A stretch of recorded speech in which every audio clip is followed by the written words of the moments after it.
morning, Valley Center. I'm Elijah Smith. And I'm Ben Kripp. And welcome back to your daily video announcements. Today for lunch we have a chicken Alfredo, steamed broccoli, sweet peppers, garlic bread, peaches, and a cold milk. Let's take a look at today's holidays.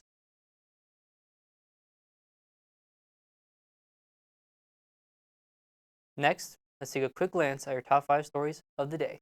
Hi, I'm Carlos Menares, and here are your top 5 news stories of the day. Number 1. Zaporizhzhia power plant targeted again by Russians. Puts power grid down in Ukraine. Number 2. Biden urges Democrats to vote in midterms. Quote, can't take democracy for granted any longer. End quote. Number 3. Park City still burning but contained. Investigation underway as to how it started. Number 4.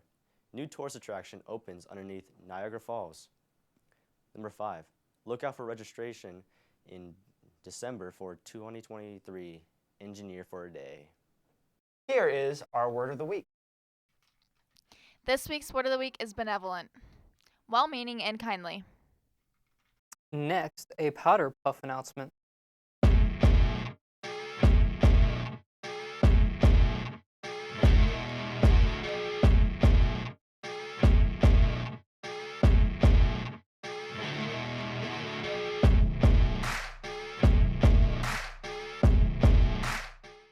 Let's take it over to weather.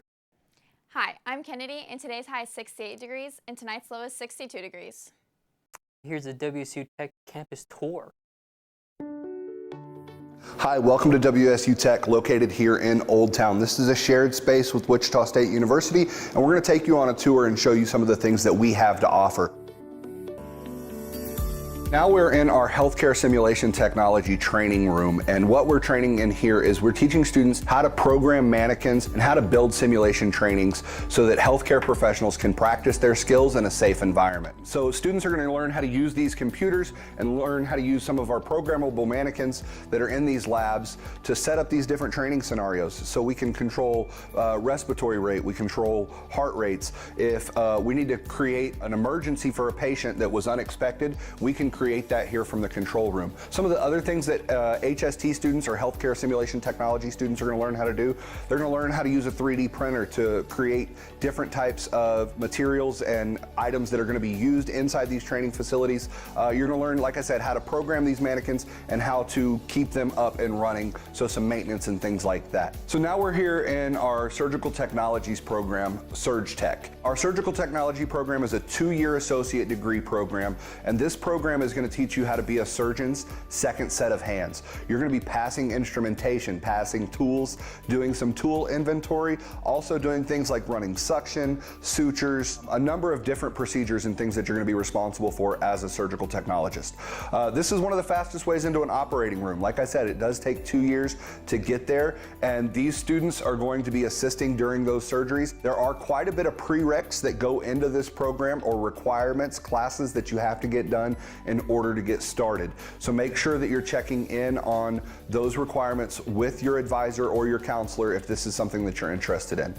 We are here in our short-term healthcare programs and also our licensed practical nurse skills lab. So we've got lots of different opportunities for you. So it's going to start out with our short-term healthcare programs, certified nurse aide, certified med aide, and home health aide. These are short-term programs that are going to take about a semester to complete. It's going to start out with your nurse aide program, and then after that, if you want to add on the med aide and home health aide, you can do that.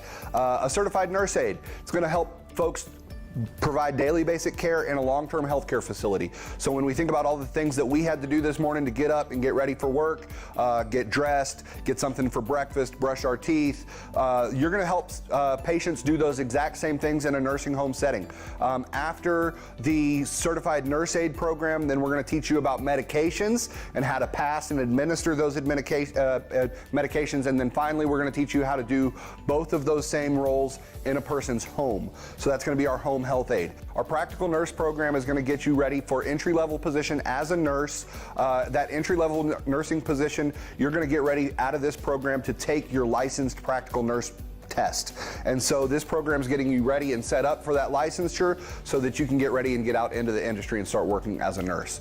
The LPN program, if you've got your prereqs done, it's going to take you about a year and a half. If you don't have any of those prereqs out of the way, it's going to take you a full 2 years. So that's it for our healthcare campus. We'll be coming to you next from NCAT. Thanks.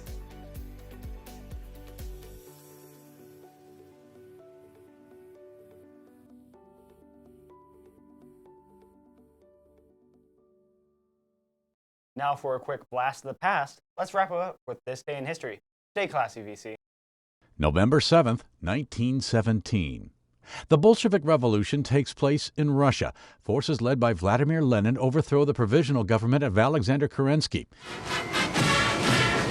What eventually emerges? The Soviet Union, the world's first communist state. 2000.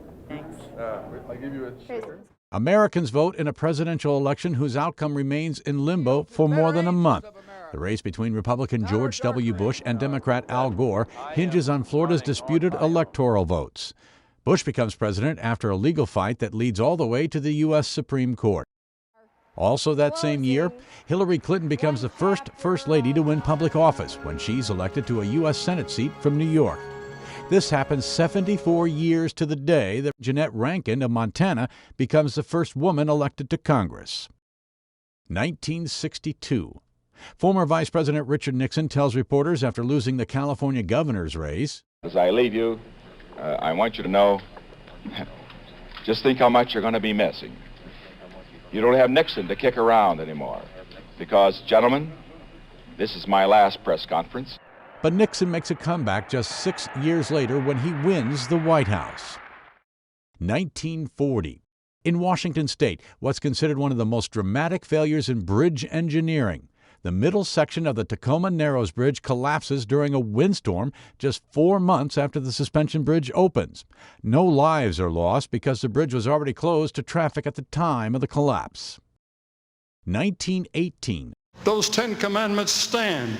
They are God's moral law, and when you break them, you have sinned. Billy Graham, the evangelist known for his global preaching and his friendships with American presidents, is born in Charlotte, North Carolina. 1991. NBA star Magic Johnson says he's retiring from the Los Angeles Lakers after testing positive